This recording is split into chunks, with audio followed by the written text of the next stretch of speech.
Slideshow. Over to you, Ashley. Hi, everyone. Thanks for joining us to hear from our iCore teams.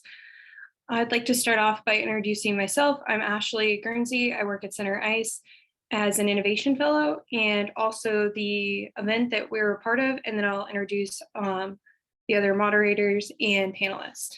So to start off with, this event is part of the Techstars Alaska Startup Week, which has had events happening all week, and there's still a few left happening today. So if you're interested, definitely check out the schedule.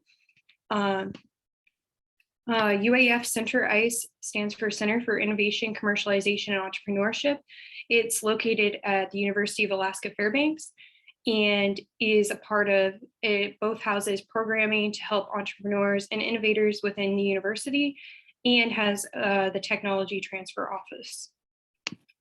So with that, I'd like to introduce this event, which is actually the iCore event, not an intellectual property event, and our panelists.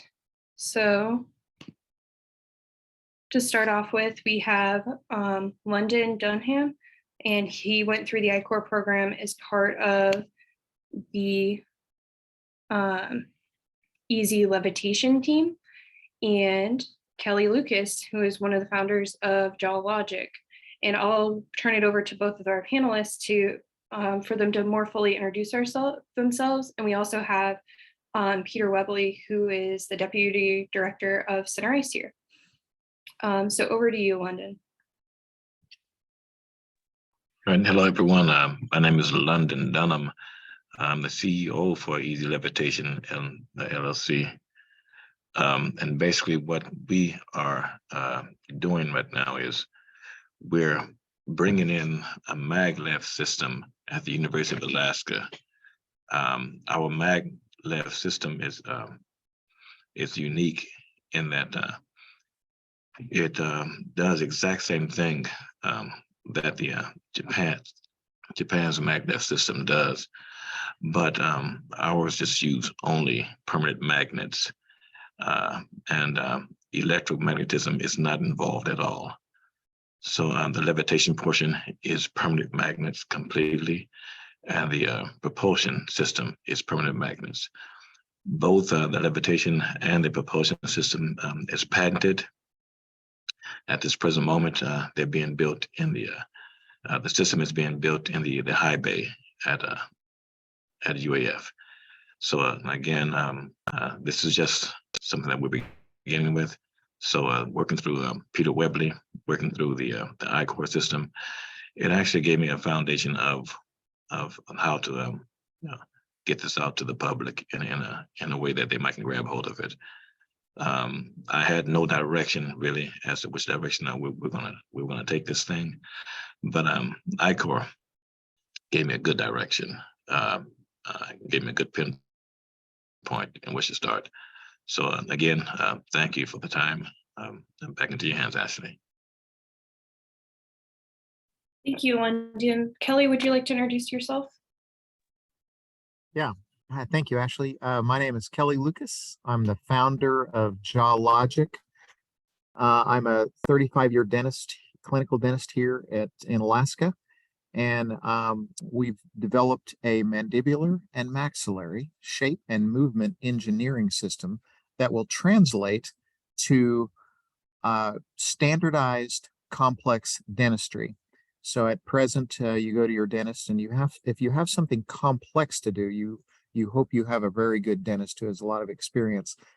But we will be able to quantify these treatment plans three-dimensionally and provide those to dentists so that in remote areas, we can have high-end service just like we perhaps do in a city. And London, that sounds like a very exciting project you've got going on there. Thank you. Awesome, thank you both. So to start off with, I would like to ask kind of what discoveries did you make from customer discovery as you kind of went through the process with your team? Yeah, that's to me. Yes, iCore for me was the very first experience with customer discovery. I'd never heard of it before. I didn't have any idea about it. And to be honest, I was pretty skeptical about it. And I was very lucky because dentists are very difficult to talk to, but I happened to be going through iCore at the time of COVID. And so all the dentists were sitting at home and I was able to talk to them. But outside of that first hurdle, which is to actually get interviews with people, which I found to be very difficult, once I began those interviews, my skepticism went away greatly. It is amazing how accurate this process can actually be. And I found myself finding patterns in what people were answering me. And very quickly I got better at, and I was able to enlist an assistant who was taking notes for me. So I didn't have to try to take notes and do the interview at the same time, which freed me to listen carefully to what these people were saying. And toward the end of my interviews, I was able to very effectively pivot off of what the interviewee was saying and direct my questions, which again were very oblique and indirect so as not to lead the witness. But I found myself able to just give them a little more prodding. And my experience was with my north of 20 interviews, once I would get these people talking, they would talk quite a bit. And it was extremely helpful. In my case, I used this customer discovery primarily to validate the product market fit for myself and found that I was able to do that very effectively. Awesome. Thanks for sharing that. London, did you make any discoveries from customer discovery? How did that process go for you? Yeah, the customer discovery was excellent for me, actually. As I said, we were trying to find direction to take the invention. In truth, I found out through customer discovery that I had an idea, and my idea was set as to what direction I wanted to take this thing. By utilizing customer discovery, I found out that it's a good idea, but it might not fit into certain areas as I thought it would be. So through the customer service, I actually found out what the customer needed to have instead of what I want to give them. And I basically had to tailor make, redesign the system, keep its components like it were, but redesign the system to fit into like a motor per se. Someone approached me about building a motor and using the same concept. Again, the customer's discovery gave me the insight. Listen to what the customer is saying, listen to what they want, how it would improve their system, how it would improve their needs. So basically, the customer discovery kind of put that inside of my brain. And in truth, that's one of the strongest things that's been sticking inside of my brain. Find out what the customer needs, discover what they need, and then build my system around their system or what they need. That's it. Wow. It sounds like that kind of flows naturally into the next question, which was, did you make any pivots during the program? Hell yes. I made a lot of pivots, and in truth, I found out that the pivoting was actually the strength of this whole project. It has to be versatile, and it has to be able to go from one area of need to another area of need. So pivoting, I learned how to get out of my stubborn nature and just give the customer what they want. I see. Thank you. Kelly, do you have any response to make any pivots during the program when you were talking to dentists? My the product I'm trying to create is a software. And so my customer discovery with iCore has not as yet guided me in the product development itself. However, the technology that we're developing does have different pathways, different ways that we can do that. And I was not surprised, but I found that my invention goes, we can do bruxism, full mouth reconstruction, or sleep apnea, and these things will be automated instead of using your dentist judgment. As I got into customer discovery, I realized that not all three of these may be popular. And I recognized that there was a direction that, at least from the customer point of view, that the development should take. So that pivot has not actually happened as yet, but I've been given the ammunition to do that pivot. Awesome. What would you tell yourself about lessons learned from customer discovery, Kelly? Well, let's see. Lessons learned is that, well, first of all, the lesson is that customer discovery actually works. And after the I-Corps program that I went through here in Alaska, I have done some accelerators since then. And I've done more customer discovery since then. And you can, my lessons are, you can get pretty specific about information that you're trying to extract from these subjects. And you spend some time trying to get your questions right and modify your questions in a way to get them talking about those subjects you want to. And you can glean a lot of very good information. And again, that I'll just emphasize that I was so skeptical at first when I heard about this process, but within just 5 subjects, I'd realized, no, this is real.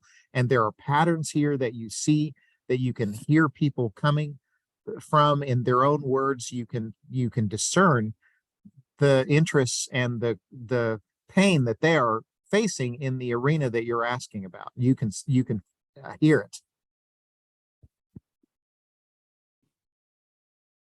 Thank you. London, what would you tell yourself about lessons learned from customer discovery? I would tell my earlier self to shut up and listen, because I had a direction, like I said, that I knew that the world would take needed this discovery, and they needed it just like I wanted it to be, like it was given to me.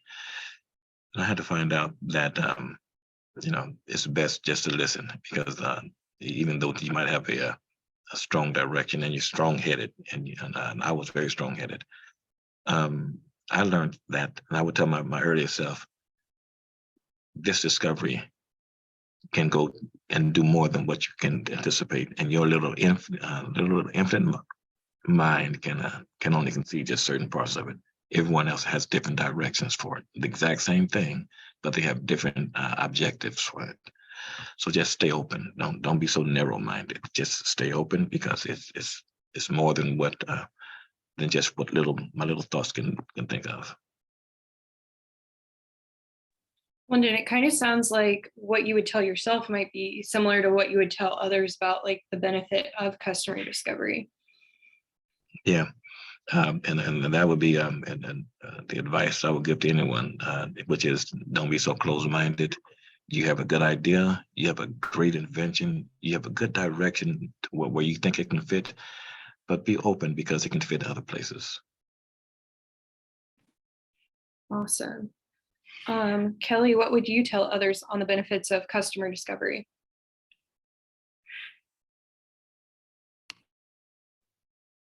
I'll probably just repeat myself here, but it's the benefits are, I'll agree with what London just said. You have it taught me to be open-minded, to listen to what these people are saying, because they are opinionated about this as well. And I mean, it's not just me, just like London, I had my own specific ideas about exactly how this would go.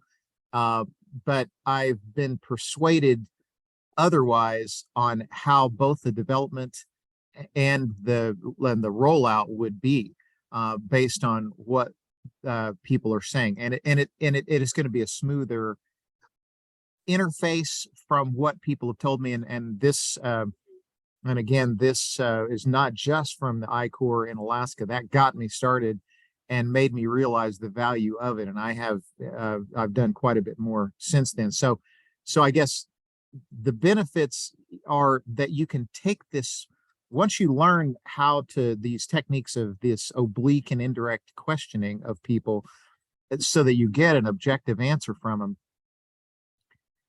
you can go in different directions with your questioning too. I mean, you can just explore these subjects pretty easily. Awesome.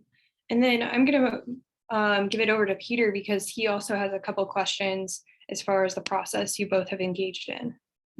Yeah, thank you for that, Ashley, and thanks, London and Kelly, for your responses so far. So my question comes back to when you think about the I-Corps training aspect, and you're talking about end users and stakeholders and those applying and using your technologies.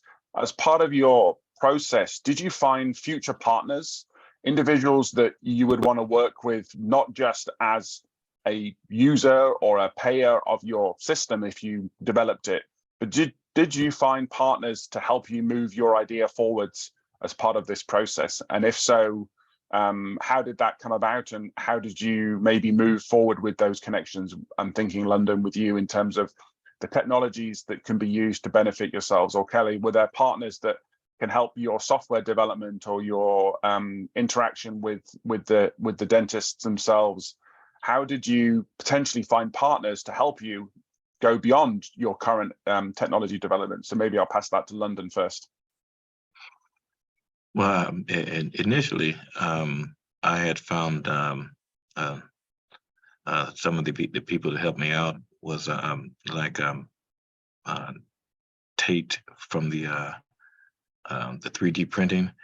I met him at one of the I-Corps sessions, and he liked the idea of what we were doing outside the high bay. He liked the invention, and he wanted. He and I talked quite a bit, and he wanted to participate. And through the I-Corps, I met him through one of the I-Corps conventions. He's actually taken up the position of 3D drawing the wheels that we need for the track. Not only him, but I've had some folks like a gentleman named Eric. He's over the machinery down in UAF. It's been a great thing to have go through I-Corps, because through I-Corps I actually was able to pick up some people, Nick, Carrie, everyone's. They're working together, and it all began through I-Corps. So again, thank you, Peter, for the confidence boost, and thank you actually for everything. It's hard to break through this hard head, and you did. So thank you for that. You're welcome. And then for that, and I'm glad that we could be a help. And maybe over to you, Kelly, in terms of your process and your development as you went through the program a little earlier, about a year or 2 years ago, and London's been more recently. Sort of, how has the connections you made during that process helped you go forwards, and any partnerships you've developed because of the interactions that you had? So I haven't developed any partnerships that began with the I-Corps program, but I could speak to that in that I have a better idea of what kind of partners that I will need as time goes on. I'm not a very good business person, and I've been a lifelong, pursuits in small business and things. And I find myself not being the greatest manager of these projects. I'm more technical in nature and those kinds of things. So I-Corps did help a guy like me to come to think about these things more, to think about all of it that iCore entails when you're doing this customer discovery. It's a pretty broad subject, and so it does prompt you to think about the development of the system in all ways, and specifically to partnerships. I can see all kinds of differences, subtle differences that all these interviews have made for me in how I will proceed. But I don't have any specific partners as yet from the process. No worries. And as I said, it really is to think about sort of as you're going through these questions where you're interviewing individuals and you're thinking, are they going to be somebody paying for access to your software, your equipment? Are they going to be supporters, the advocates, those that are going to help promote you moving forwards? London mentioned about a couple of individuals at the university that are probably going to be partners, helping develop the technology and tailor it to the need of the users. And Kelly, you've connected directly with the users and finding out what they need, how they're going to integrate the system into their practices such that it becomes an effective, useful tool rather than a nice to have tool that they go to maybe once in a while, versus it's the one they jump to and bring off the shelf whenever it's needed for the particular process and the particular capability. And I guess my other question to you both is the aspect of iCore, which is clearly focused on getting you out of the lab, getting you out of the technology aspects of it. Sort of, and you've mentioned it a little bit about it in terms of getting out and talking to individuals. But how did you find the process of listening versus driving the conversation? Was that a new process for you both, where you weren't sort of asking them what they wanted versus listening to what they wanted to say? Was that a learning curve for you, as well as a learning curve in terms of the actual interview? And I'll jump on that first. And yes, and I've already alluded to that in this discussion, but this was a watershed for me, really. I had no idea about the power of this process. And I'll say it again, I was so skeptical. I voiced my skepticism. I thought that this was just nonsense. But it really, it has shaped so many attitudes of mine going forward, because London, put it that he's got such a hard head, but I had very specific ideas about all of this, and they were very narrow-minded views about how it would be developed, how it would go to market, how it would be how it would be distributed. And these ideas, I don't even know where they came from, because I don't have life experience that they would be good ideas, but I thought they were, until I got into this customer discovery. And not only, again, the iCore experience, but I have found it to be helpful, and I've done it since. And to answer other questions that I had, and it doesn't take very much. You can have a few subjects and see these patterns emergence pretty quickly. So yeah, I mean, it was not to obliquely answer that question, is that it has changed all of my attitudes toward this. And as London says, really, you just got to start listening and develop your technology toward what people are asking for, rather than what you want to provide to them. Yeah, me personally, I pastor a church, and I'm a very, very unusual pastor, because I don't like other humans. I don't like communicating. I don't like talking. I don't like idle talk, truthfully. But in that position, I have to be able to listen to people and their problems and what they're going through. The same thing when it comes down to customer discovery, when it came down to how I would deal with people with this invention. Again, if I have one direction in my mind, I'll stay for 30 years or 20 years, whatever it takes to make sure it is completed. And I had a lot of naysayers. I had a lot of people that didn't understand the project, and they just didn't believe it would succeed and go any further. And I had to stay focused. My mind had to be straightforward. Dealing with the customer discovery, and dealing with the people that had their own direction like mine, it took a lot for me to sit down and listen to people. But again, the worth of it, I couldn't even imagine my thought process is like right now. I couldn't imagine how far this invention could go if I hadn't listened to people.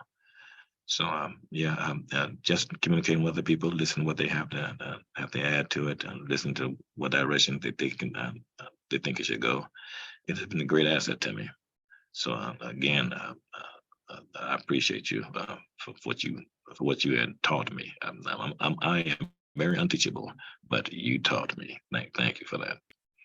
You're welcome. And I think both of you highlighted that you've got a very technical research and development mind. You've got a technology and a process that you're developing, but there's the old adage of the old sort of bridge that doesn't have a connecting point to it. Is you've got this technology development, and until you sort of line up with where you can grow into and scale and develop into a market, into an opportunity, finding out what that is as early as possible, you can do a return on your research and development investment, which might be funding, might be your personnel time, because then what you have is, and for those listening, it's the must-have technology that somebody wants and will come back to you again and again and again, no matter where you are in your research development phase, because you know what they're needing, what their pain is, and you're going to provide them again. And that's a real clear target of the I-Core program, and really allows you then to have a technology that is ready for the user, and not a technology that you go and talk to the user once you've invested multiple years and lots of R&D development, and then you find, well, actually now we've got to go back to the semi-drawing board technically and adapt it again to the next user. So on that note, thanks for that discussion. I'll pass it back to Ashley for the next topic on that you see here on the discussions, and we can continue a conversation, but I'll pass it back to Ashley. Awesome. Thank you, Peter. Actually, I wanted to kind of ask a follow-up to Peter's last question, which was, how do you choose what feedback to incorporate that you're receiving from customers? Because I'm guessing that sometimes they might give you contradicting feedback, so you kind of have to pick one direction to go in. Well, if I understand the question, basically for me, if I have to redesign it to meet up with their needs, if I'm capable, or if it's in my means to do that with what I invented, I'll do my best to do that. But in truth, if I have something that is completely on the outskirts of what I invented, and then they approach me and say that this is what they want, I have to deny that altogether and just have I cannot do nothing to help you out or to ease your problem. I think that's what you're referring to. Yes, because I'm guessing that people, they hear about your project and they're like, oh, like, couldn't you do this? And it's like 10 steps away from in a sideways direction. What about you, Kelly? When I went through I-Core, I was taught to ask these very oblique questions, not really giving up what the information that I'm really after. So I'm not directly asking. I was not, and actually I've changed that technique a little bit since then. But when I was doing I-Core, I would get some contradictory information, information that directly contradicted each other. But I found that as my sample group increased in size, as I got more people, I saw, and my only experiences with my own innovation and with what I've been. So I've never done this on different subjects, but for my experience is that you see patterns very quickly about what the pain is and you know how they want that pain solved. And so although I did experience some contradictory answers, they weren't really answers because I'm just trying to get people talking about the subject that I want them to talk about without them understanding where I want them to go with it. And so, but I would hear a few contradictory things, but again, I was so I'm not skeptical about this process anymore because I quickly saw patterns. I quickly saw patterns of information coming from these interviews that were consistent. And sure, there are outliers. I would say even like I could even quantify it almost. I mean, the 20 interviews I got, I was hearing these patterns, and I would get perhaps 3 or 4 people that were just not in the program, or perhaps I wasn't asking the questions right, or you know what, but for me, I didn't see a lot of inconsistency. I ended up, if you listen to what is being said, I heard patterns. I heard consistent patterns of information coming through. Thanks for sharing that. I guess moving into our next topic, how can the statewide entrepreneurial community help you move forward with both of you all's respective projects? My project is not perfect for Alaska. It is a dentistry project. We don't have a health sciences center in Alaska, and so I live in Alaska. I'm a lover of Alaska, and I use I-Corps to pivot into other programs in other states.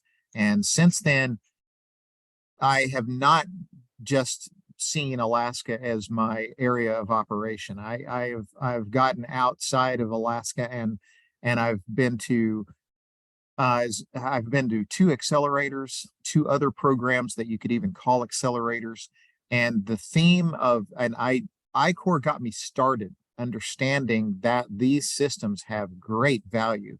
And it's not just customer discovery. There's other parts of these accelerators that I got into that have helped quite a bit and have expanded these principles that I-Corps got me started on. So I have utilized a lot of the state resources in this project and appreciate them very much, but my scope has increased outside of the state. I see. What about you, London? As for me,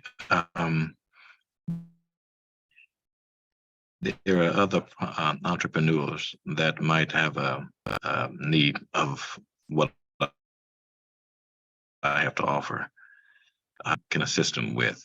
I have not really got involved with other entrepreneurs with the community itself, not yet. But the anticipation is that I might can get on board with some other company or with some other entrepreneur that might see the advantage of us working together one way or another. Thank you. And then are there any questions that you have for each other after hearing about each other's kind of respective projects and subject areas? Kelly, I like your shirt. And can you tell me where you got your sweater from? It's like 20 years old, so I'm afraid I don't have a clue. You don't see all the stains that are down here from the last 20 years. Yeah. So I could just say that London's project sounds intriguing. I mean, that absolutely sounds wonderful. So I don't have any specific questions because I don't know anything about magnetic propulsion, but I'd sure like to see it come to pass. And it's nice to meet you, Kelly. Very nice to meet you. It sounds like you have a good grounding. One day I do hope that we might, as a community, I can help you out in one way or another with this whole system. Same to you. Thank you. So I guess I'll take a question to ask each other and ask to both London and Kelly is, While Kelly, you highlighted that the opportunities that you see, you've looked at outside the state. You had connections outside the state already, as through your colleagues at other universities. But is there any way that the university student capabilities, training, is there anything that you both need where student interns could come and help? Is it marketing? Could it be promotion? Is it web development? What are other areas where, while it may not be the technical side, as you pointed at, Kelly, with the health aspects, are there other parts of your development and your growth where somebody in the entrepreneurial community could help? Obviously, I'm thinking here of the university that we have and experiences for students, whether it be those in their own research area or other aspects that you need. But are there other parts of your business development? Kelly, as you said, Geologic and both you and London, and both of you are a business. Are there other aspects of your business development that we in the entrepreneurial community could help with?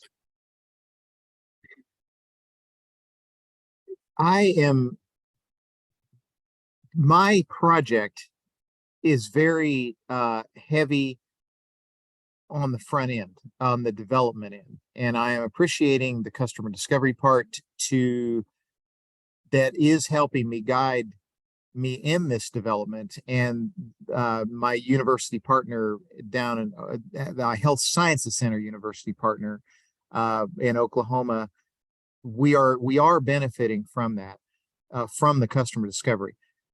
I do envision that as time goes on, there will be phases in this startup where those kinds of things that you suggested could very well be helpful. This process has not been easy for me. I think I've made lots of mistakes along the way, perhaps every mistake you could possibly make.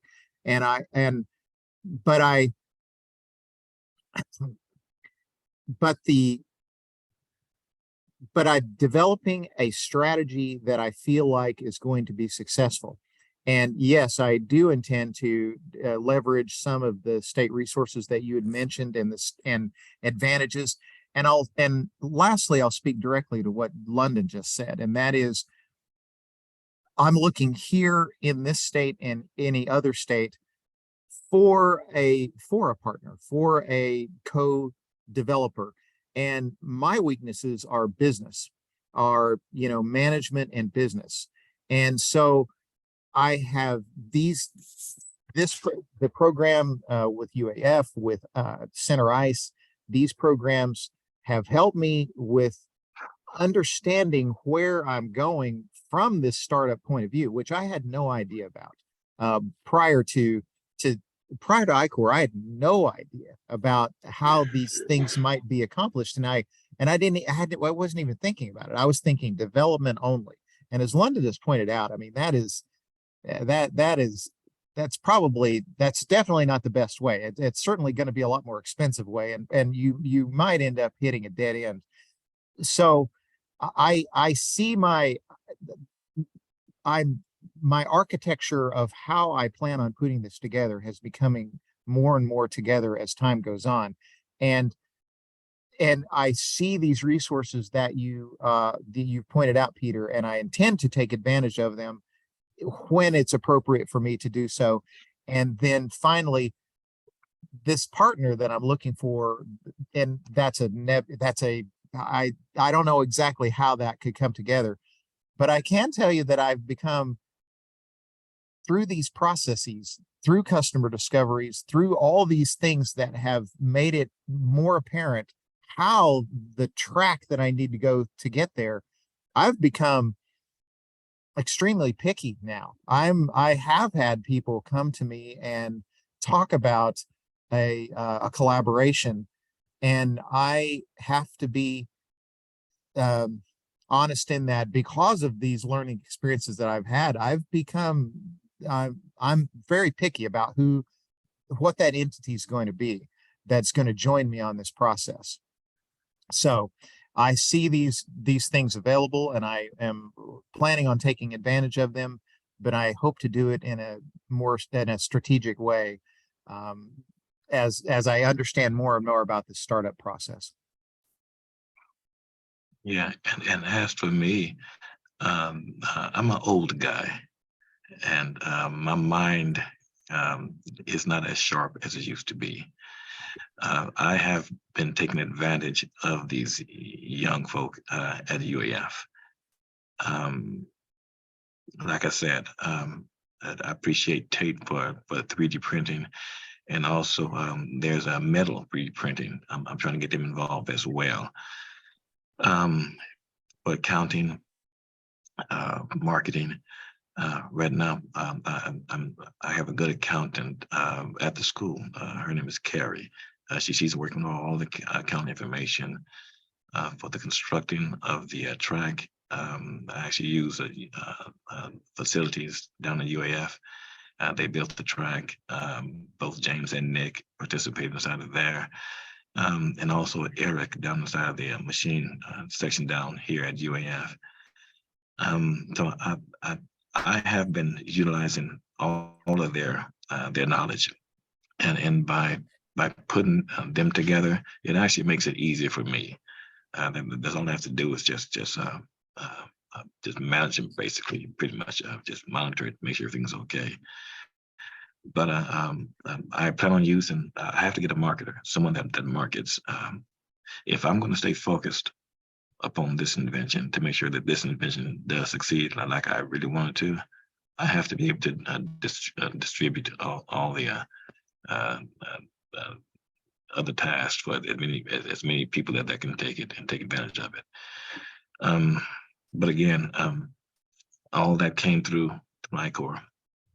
I was hard-headed, like I told you. I was stubborn. I was very, very direct in what I wanted. And be truthful with you, I have 2 patents. I have 2 patents on both of them. But I was very, very scared, very, very nervous about someone stealing my idea and taking it to a whole different way and level in which I really wanted to go. But again, I found out inviting them in, especially the students, especially the young mind. Oh, these young folk are brilliant. They got great ideas.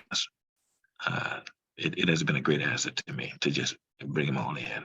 So I got a little bit of them right now. I'm going to search up a whole lot of them. Ashley, I'm coming for you next, Ashley. That's it, Peter.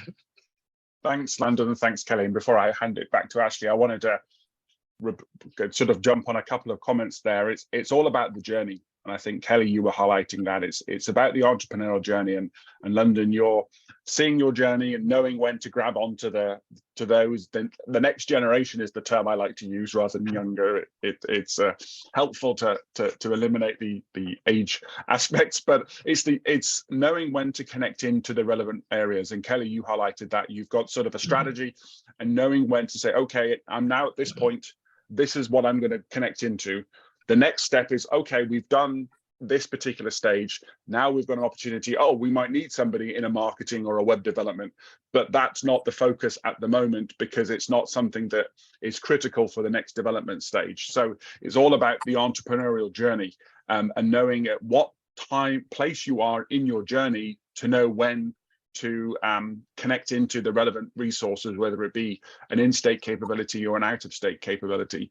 And as I said, Kelly, you're still in Alaska, you're living in Alaska, and you're seeing the opportunities to benefit from outside the state, but still got that connection back. And when you get to a particular point, then you will see state-based capabilities that will support you and move you forward. So it's, from our side, it's all about the journey and knowing when to reach into the relevant resource to help you move forwards, depending on whether it is customer discovery, student interns, web development, whatever it's about. So I was glad to hear both of you highlighting that. And I'll pass it back to you, Kelly, before we go back to Ashley. And Peter, I'd just like to say that you said it better than me, but because I didn't know about that entrepreneurial journey. I didn't understand anything about it. And although in my own mind, I thought I did, I had this hard, specific direction that I thought I was going to take. And I just didn't even think about it. I didn't have, it wasn't anything that I even explored. I just thought I had it all set in stone. And that entrepreneurial journey I'm very thankful to you, UAF, Center ICE, because I have engaged in several programs, talked to people, been engaged in the innovative community here in Alaska. And you don't know what you don't know, but I sure know a lot more about this entrepreneurial journey now than I did prior to engaging in these activities with you guys. And thank you again. You're welcome. I'll pass it back to Ashley. All right. Actually, I have a question for you, Peter. Could you share a little bit about the I-Corps program for anyone that might be interested after hearing our panelists talk about the benefits of it, and let them know how they could also apply and get involved? Perfect. Thank you for that, Ashley. Yeah, I forgot to self-promote myself. I was just loving listening to London and Kelly's journey themselves. And yeah, so the I-Corps program is this innovation stakeholder or customer discovery. It's really truly focused about, we've heard London and Kelly highlight it better than I could do. It's the lessons they've learned by getting out there and talking to individuals. But the program that we have supports them to do that. We now have the ability to provide a stipend support. So that's some reimbursable financial support to allow you to go through the program. Travel support, as Kelly said, he was earlier on in the program, so the travel was limited because of the environment we were in as a society.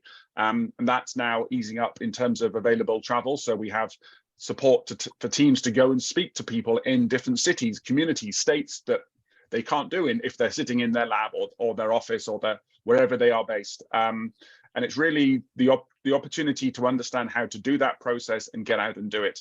And this I-Corps opportunity that we're funded by the National Science Foundation is the first step in terms of going after what is known as federal funded support from the small business innovation research opportunities. So whether it be the National Science Foundation, National Institute of Health, Department of Energy, and I can go down many more three-letter acronyms, they all have these SBIR opportunities, small business research opportunities available in the United States. It's a $4 billion engine to fund small businesses.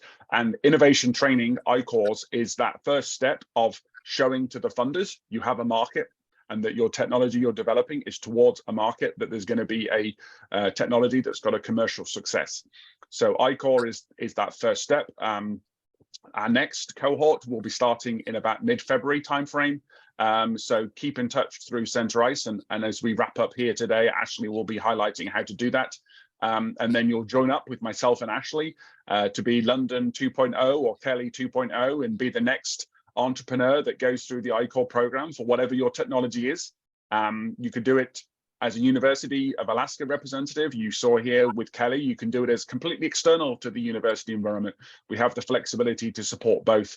And we're really here to listen to how we can be most effective in providing people like London and Kelly and others in their entrepreneurial journey. So thanks for reminding me to highlight the next cohort. And on that note, I'll pass it back to you, Ashley, to wrap up today and remind everybody what's still to come this week. Absolutely. Thank you so much, Peter and London and Kelly, for your time today and also sharing all this valuable information with anyone who's listening. I'm going to go back into Startup Week. As far as what's coming next for Startup Week, today we have a social hour from 4 to 6 happening at the venue in Fairbanks. We'll share the code for a free beverage of your choice, alcoholic or non-alcoholic, in the chat. And that's being very generously supported by the Fairbanks Economic Development Corporation. And then we have these other events that are happening around the state here today that you can see on the screen. We have some events happening in Anchorage, Soldotna. And then I'd also like to thank the sponsors of Alaska Startup Week, who are listed on the screen. If you're interested in signing up for any of the events that you see here or getting involved in the future, the website's listed. As far as getting in touch with Center ICE, we're happy for you to contact us. We are listed on the UAF website, so if you type in Center ICE UAF, you should find us, and our phone number and email are all there. So thank you very much to everyone here today. And I also like to add, Ashley, if anybody wants to learn more about the events that we've held this week, the Center ICE YouTube channel will have the recording you're hearing, and any previous recordings that we've held during the week. So please do check those out. You'll be able to listen to those. We have a playlist for Alaska Startup Week. So on that note, I've got no more questions and discussions for London and Kelly. London and Kelly, do you have anything back to us at Center ICE that you'd like to bring up on what we might do next, or what do you think is a really great opportunity that we at Center ICE could do for Alaska entrepreneurship? What do you think would be something personally, just not just your own technology, but personally in Alaska, do you think would be a really cool event for us at Center ICE to help hold?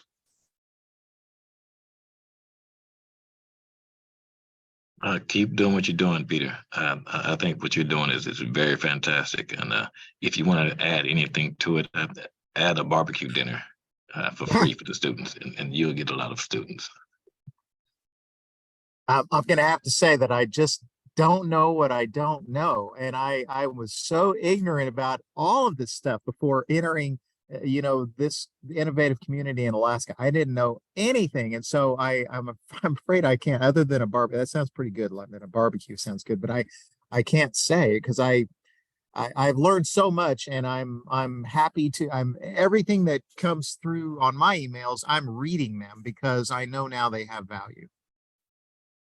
Sounds great. And actually what we should do is a barbecue dinner for all of the students and all of the I-Corps teams. So we'll bring Kelly up from South Central up to Fairbanks and have something in the summer where we invite everybody that's been supported through I-Corps to come together, because it is, while we're sort of smiling about barbecue dinner, it is actually networking. It's the social aspects that we are a community of 1 or 2 degrees of separation. If you don't know somebody, somebody knows the next person.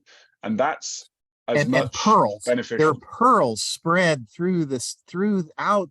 Just a statement. They're little pearls for a guy like me that just doesn't think about this stuff ever. There's lots of little pieces of information that come in handy. I see London nodding to that comment as well. Just like Kelly is saying, it's a pearl, man. We don't know it because we don't know it, like Kelly has said it and expressed it many times. And just to get an inkling of this little pearl, it just it's beginning for everyone. So yeah, I support you. Yeah, I can't wait to the barbecue. It's going to be fantastic. Summer 2023 for those listening online. We're now recorded, Ashley, and held that summer of 23, we're going to have a barbecue. We're going to bring up Kelly. We're going to invite all the other I-Corps teams, the cohort 23, the current cohort, all of the students, and get everybody together in a social setting, following whatever protocols we need at that time. But really it is, we're fortunate today that we can have a webinar, but from my side, it's the personal aspects of just meeting somebody over a food or a snack or whatever it is as especially the personal interactions where you're not completely in a different area can be really beneficial. So I think we've got a to-do list from our I-Corps. We're listening. We're here to listen. We're following our plan of, we've got our value proposition, which is I-Corps, and Ashley and I are making notes of like, okay, what are your pains and what are your needs as entrepreneurs? So we'll take that as a to-do, and then maybe we'll have an improved value proposition for I-Corps teams in the future. But I'll pass it back to Ashley as we finish off here today for this time. But I also want to say thank you, London and Kelly, for your time today. This is really useful and interesting to hear how your journey and your insights, and also to provide those to those listening online and watching afterwards. So as we finish, I'll pass back to Ashley and we can wrap up a few minutes early. So over to you, Ashley. Thank you, Peter. Yes, thank you for all of your time. I really appreciate it. If you can't wait till the summer for a social event, definitely come to the venue this Friday, 4 to 6. And I think that's all that I have. Thank you so much for your time, and have a great rest of your day. Thank you.